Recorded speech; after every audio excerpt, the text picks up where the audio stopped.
రాష్ట్ర ప్రభుత్వ నిర్ణయాన్ని అమలు చేయని జిల్లా యంత్రాంగం మామిడి ఖచ్చితంగా 12 రూపాయలు ప్రభుత్వ నిర్ణయం మేరకు 12 రూపాయలు ఖచ్చితంగా రాష్ట్ర ప్రభుత్వ నిర్ణయం మేరకు 12 రూపాయలు ఖచ్చితంగా ర్యాంపుల్లో జరిగే దోపిడీ ర్యాంపుల వద్ద జరిగే దోపిడీ మామిడి ఖచ్చితంగా 12 రూపాయలు రాష్ట్ర ప్రభుత్వ నిర్లక్ష్య వైఖరి జిల్లా యంత్రాంగం నిర్లక్ష్య వైఖరి మామిడి రైతుల పట్ల జిల్లా యంత్రాంగం నిర్లక్ష్య వైఖరి మామిడి రైతుల ఐక్యత కలెక్టర్ ఇచ్చిన ప్రొసీడింగ్ ని అమలు చేయాలి. కలెక్టర్ ఇచ్చిన ప్రొసీడింగ్ ని ఫ్యాక్టరీ యాజమాన్యం 5 రూపాయలు, ప్రభుత్వం 4 రూపాయలు. మామిడి రైతుల పట్ల ప్రభుత్వ నిర్లక్ష్య వైఖరి జీవన అమలు చేయని జిల్లా యంత్రాంగం మామిడికి 12 రూపాయలు ఖచ్చితంగా.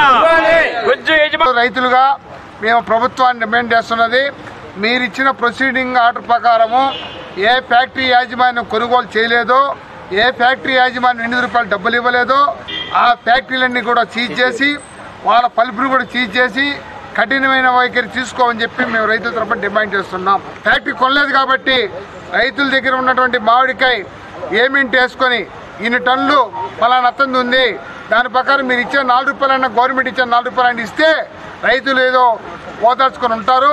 కాబట్టి ఫ్యాక్టరీ యాజమాన్యం మండి వైఖరిని అరికట్టాలంటే ప్రభుత్వం ఇచ్చే 4 రూపాయలైనా సరే చిక్కర్ల శుద్ధిగా ప్రతి రైతు యొక్క కాయని తూకం వేసుకొని వారికి ఇవ్వాల్సిన అవసరం ఉంది. ఇప్పుడు మేము డిమాండ్ చేస్తాం. ప్రభుత్వం డబ్బులే ఈరోజు ఫ్యాక్టరీ యాజమాన్యం అనుభవిస్తాం. గవర్నమెంట్ లోన్ ఇచ్చిందండి, సబ్సిడీ ఇచ్చారు, ఆ సబ్సిడీ ఎవడప్పు సొత్తు. కాబట్టి ఇవన్నీ కూడా కఠిన వైఖరి తీసుకుంటే తప్ప ఫ్యాక్టరీ యాజమాన్యం లొంగదు. అటువంటి వైఖరి తీసుకోమని చెప్పి మేము డిమాండ్ చేస్తూ ఈరోజు ఇక్కడ నిరసన కార్యక్రమం మాత్రం తెలియజేస్తాం. చిత్తూరు జిల్లాలో ప్రధానంగా ఉమ్మడి జిల్లాలో చిత్తూరు, తిరుపతి ప్రాంతంలో రైతాంగం గత 15 రోజులుగా మామిడి రైతులు ఉద్యమిస్తున్నారు. రాష్ట్ర ప్రభుత్వం, జిల్లా కలెక్టర్ పదే రైతు సంఘాలతో చర్చించి 12 రూపాయలకు నిర్ణయం చేస్తే ఆ నిర్ణయాన్ని సాయంత్రానికల్లా కూడా వాళ్ళు మొఖం మార్చుకున్నారు. దాంతో రాష్ట్ర ప్రభుత్వం గుజ్జు యజమానుల ఒత్తిడికైతే ఏమి ఇక్కడ 35 మంది గుజ్జు యజమానులు, 38 ర్యాంపులు, 3 మార్కెట్ రేట్లు ఉన్నాయి. అర్థం కాల 3-4 రూపాయలు గవర్నమెంట్ 8 రూపాయలు అని చెప్తే 8 రూపాయలు ఇచ్చి కొనాలి వాళ్ళు, నువ్వు 3 రూపాయలు ఏంది? ఎంత దారుణంగా దోపిడీ చేస్తా ఉంటే ఈ ప్రభుత్వానికి కన్ను లేవా? ఈ ప్రతిపక్ష నాయకుడు ఆయన రావచ్చు కదా, ఇక్కడ రాష్ట్ర ప్రభుత్వానికి చేతగల ప్రతిపక్ష నాయకులు వచ్చి మాట్లాడచ్చు కదా, ఎవరు లేదు. ఈరోజు కొంత మంత్రులు మాట్లాడుతున్నారు మేము 12 రూపాయలు ఇచ్చి కొంటామని. ఆ మంత్రికి సంబంధించిన ఫ్యాక్టరీని కొందు, ఆయన 5 రూపాయలు కొంటాడు. ఇస్తాం సబ్సిడీ, మా సబ్సిడీ ఇస్తామని చెప్తున్నారు తప్ప వాళ్ళ దగ్గర మీరు 8 రూపాయలు ఇచ్చే పరిస్థితి లేదు. మీ దగ్గర పల్పు ఉందా? నిజంగా ఈ ప్రభుత్వం చిత్తశుద్ధి ఉంటే ఆ పల్పుని తీసుకెళ్ళి ఎంతసేపు పడుతుంది?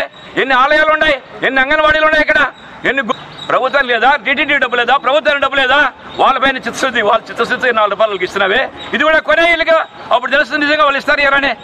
అది లేదు. వాళ్ళు బాగుపడాలా, ఈ రైతాంగాన్ని మొత్తం దోపిడీ చేయాలా, ఈ ప్రభుత్వాన్ని మోసం చేయాలా, ఈ పద్ధతులు చేస్తున్నారు.